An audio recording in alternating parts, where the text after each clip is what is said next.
What is up, Bulldogs? John Simon is here from BulldogMindset.com, and today we are going to be continuing our series on Seneca's letters to Lucilius. If you haven't joined me already, you're in for a treat because you can go back to letter 1 here. Just go ahead and click the playlist. Will be in the cards and also in the description below, and we're going to go through all the letters, all the commentary on these, and hopefully you'll understand some good Stoic philosophy which will change your life. These videos should be the most popular videos on my channel, but they're not.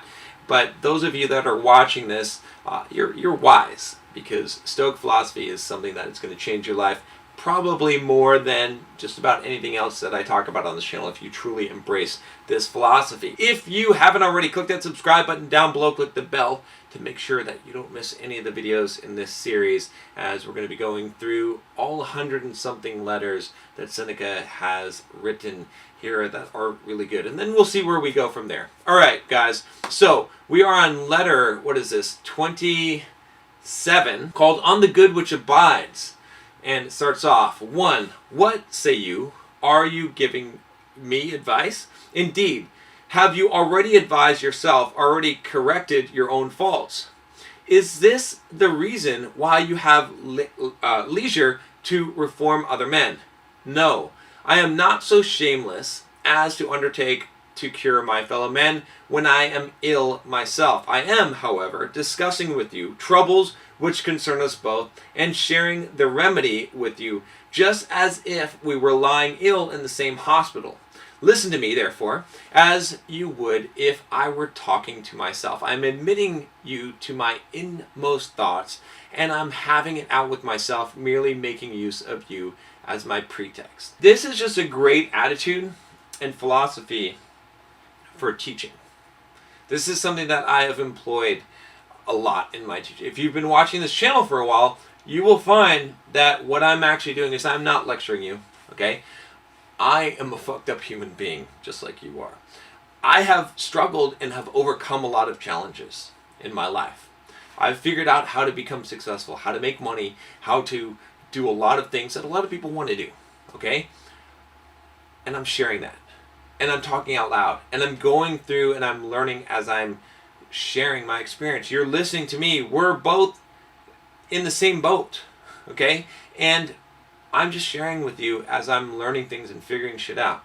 And that's something that I've always employed for my teaching, from my blog to my Pluralsight videos to the books that I wrote, right? And that tone is a tone that allows people to relate to you, to see that you're genuine, to see your vulnerability, and to more align with what you're saying, right? You're going to communicate to people a lot better in that way, rather than being this high and mighty above them, lecturing to them, speaking down to them type of person. Now, some people are still going to get that attitude, but this is what Seneca's saying here, right? Is he's saying, look, I'm not saying that I'm some great guy that has figured it all out, okay? I'm not saying I'm way above you. I'm saying I am also sick in the bed. I need philosophy. I need to figure this shit out. Just pretend like you're just hearing me talk to myself. And again, that's the attitude that I adopt for these YouTube videos, is I'm just discussing a lot of this stuff and figuring this shit out with the camera in front of me. And that's a really good way to teach. And it's a good, it's setting the stage for understanding what Seneca is trying to do here.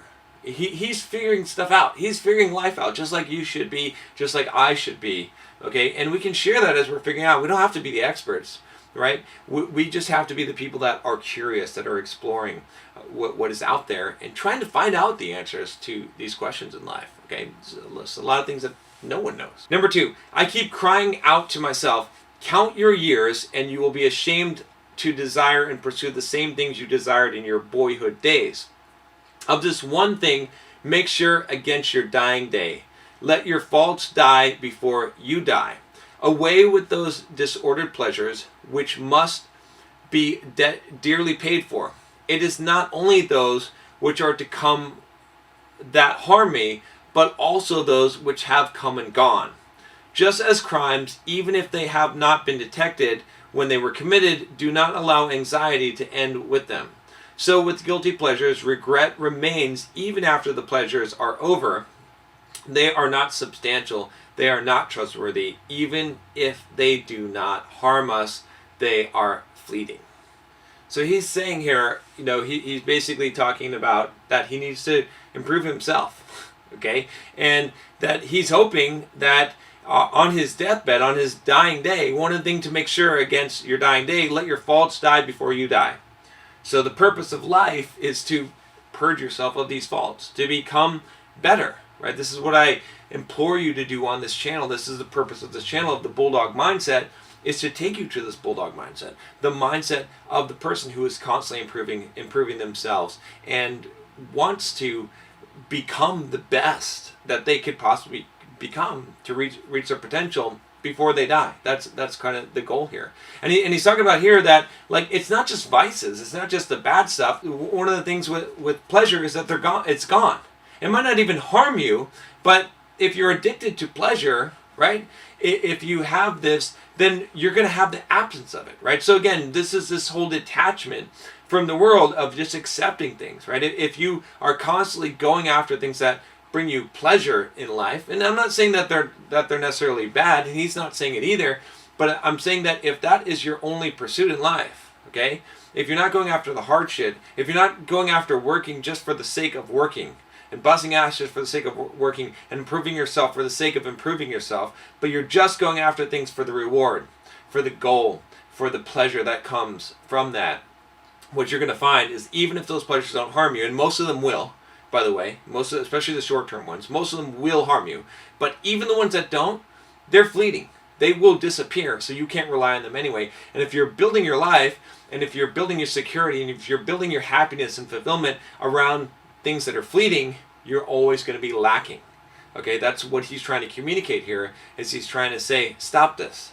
Realize the truth of this, and don't build your life around fragile things. That's really the whole point of Stoic philosophy, is this idea that do not build on top of foundations that can crumble, that will be washed away with the tides of fate and fortune. Instead, build your foundation, build on top of a foundation that is your inner core, your character, something that you can strengthen, that you have control over 100%, that is within your power. Number 3, cast about rather for some good which will abide. But there can be no such good except as the soul discovers it for itself within itself. Virtue alone affords everlasting and peace-giving joy. Even if some obstacle arise, it is but like an intervening cloud which floats beneath the sun but never prevails against it. He's talking about, again, what we just talked about, which is to look for good, okay? And basically he's saying that, that it is, there's no good except what the soul discovers for itself within itself. Again, this is what I just talked about, this idea of that it is what you decide is good, what is within you. And he says that virtue alone affords everlasting peace-giving joy. So virtue, right? Again, the pursuit of virtue, right? You're going to have to define this for yourself. What is virtuous to you, right? Each one of us has principles. Each one of us has values that we live by. We should live by our own values. And those things within themselves are good. Nothing else is good, okay? We can use other people's yardsticks and measures and say this is good or bad, but ultimately it's our own conscious, our own feeling of living by the standards, the virtue that we hold up high in regarding the principles that we find to be important in life, okay? Those are the things. We measure ourselves, and we know. We can feel it inside ourselves, whether we're living up to our potential or whether we are not. Some shit's going to happen in life, but if you're living your life in the way that Seneca's suggesting, then yeah, it's going to block out the sun a little bit, but it's not going to prevail. It's not going to totally blot out the sun. The sun is still going to shine through that cloud to some degree. You're still going to have light, and the cloud is going to pass, okay? That's important to understand. 4. When will it be your lot to attain this joy? Thus far, you have indeed not been sluggish, but you must quicken your pace. Much toil remains. To confront it, you must yourself lavish all your waking hours and all your efforts, if you wish the result to be accomplished. This matter cannot be delegated to someone else. So he's talking about philosophy and the study of philosophy, and he's talking to Lucilius, and he's basically saying, yeah, you've made some progress, but you got to keep going. You got to devote your whole life to this. And it seems weird. People are like, oh, should I devote my whole life to philosophy? I don't know. Should you devote your whole life to how you should live your life? I think so. I think that's a noble cause. I think to be conscious of how you're living your life at all times is important, right? I talk about this phrase. One of my friends hates this phrase, but I live by this, which is how you do one thing is how you do everything. Okay, this is a quote from T. Harv Eckert, I think T. Harvey Eck, whatever his name is, from the Secrets of the Millionaire Mind. Okay, and it's really important to understand this concept. Okay, is that you have to realize that it is going to require you to devote time to consciously think about everything that you're doing in life, and that is how you're going to grow. And it is going to require that in order for you to reach your potential. Okay, that you have to be conscious about all of these things, not just run on autopilot. Number 5, the other kind of literary activity admits of outside assistance. Within our own time, there was a certain rich man named Clavicius Sabinus. He had the bank account and the brains of a freedman. I never saw a man whose good fortune was a greater offense against propriety. His memory was so faulty that he would sometimes forget the name of Ulysses or Achilles or Priam, names which we know as well as we know those of our own attendants. No major domo in his dotage who cannot give men their right names, but is compelled to invent names for them. No such man, I say, calls off the names of his master's tribesmen so atrociously as Sabinus used to call off the Trojan and Achaean heroes. But none the less did he desire to appear learned. This guy, he had a lot of money, okay, but he didn't know any of this stuff. But he wanted to appear learned. So let's see what happened here in number 6. He says, so he devised this shortcut to learning. He paid fabulous prices for slaves, one to know Homer by heart and another to know Hesiod. He also delegated a special slave to each of the 9 lyric poets. You need not wonder that he paid high prices for these slaves. If he did not find them ready to hand, he had them made to order. After collecting this retinue, he began to make life miserable for his guests. He would keep these fellows at the foot of his couch and ask them from time to time for the verses which he might repeat and then frequently break down in the middle of a word. So he hired slaves to learn this information for him, sort of like extending his brain out to these slaves. So let's read on here. This is just so you understand what he's doing. Number 7, Setelius Quadratus, a feeder and consequently a fawner upon addle-pated millionaires, and also, for this quality goes with the other 2, a flouter of them, suggested to Sabinus that he should have philologists to gather up the bits. Sabinus remarked that each slave cost him 100,000 sesterces. Man, a lot of language here, a lot of difficult. Sabinus replied, you might have bought as many bookcases for a smaller sum. But Sabinus held to the opinion that what any member of his household knew, he himself knew also. So this is interesting, right? You know, as I read this, I remember reading this for the first time. Do I agree with this or not? Do I agree with Sabinus? To some degree, there's some truth to what Sabinus is doing here, and some wisdom to it, honestly. Because, you know, if you can just summon the information, right? We use Google, right? Why memorize all the shit that's in Google when you can just use Google to search? You've got your phone, you whip it out of your pocket, and you can get this info, okay? On the other hand, there's some wisdom in certain things, and the wisdom you cannot outsource, right? This is, I think, where Seneca is kind of making his point, is he's saying, like, look, you can't outsource philosophy. You can't outsource principles and wisdom. You can have knowledge outsourced, that's fine, right? You can use a calculator, you can use Google, you can have books and be able to get that information.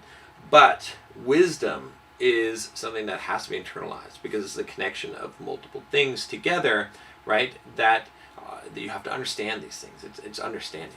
All right, so let's go on here. 8. This same Setelius began to advise Sabinus to take wrestling lessons. Sickly, pale, and thin as he was, Sabinus answered, how can I? I can scarcely stay alive now. Don't say that, I implore you, replied the other. Consider how many perfectly healthy slaves you have.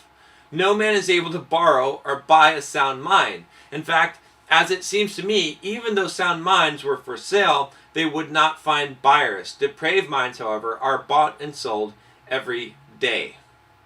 So, so he's saying here, his guest was basically telling him, oh, you should take wrestling lessons. And then it becomes pretty clear, right? Just because you have these slaves and they take wrestling lessons doesn't make you a good wrestler. It doesn't improve your endurance, right? No one can go out there and make your body fit or exercise for you or make you an athlete, okay? Same thing with your mind.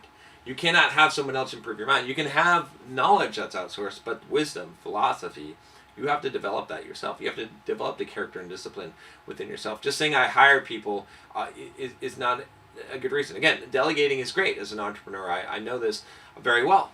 But I do not delegate out wisdom. I do not delegate out my judgment and the important things that I need to do to grow as a person. We cannot ever excuse that. We can never release ourselves from that obligation.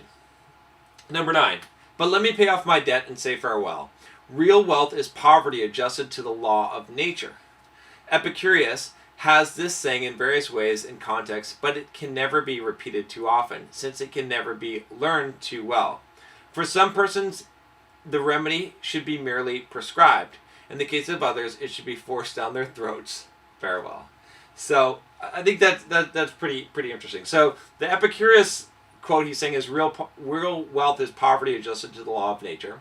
So again, this is a common theme here, is this idea that if you have what nature says that you need, then you can be wealthy, right? There's not much that you actually require. You just need a little bit of food, need a little bit of shelter, right, so that you're not freezing, right? Protection from the elements, and you can live as a human being. And as long as you make that your base level, everything you have above that will make you wealthy.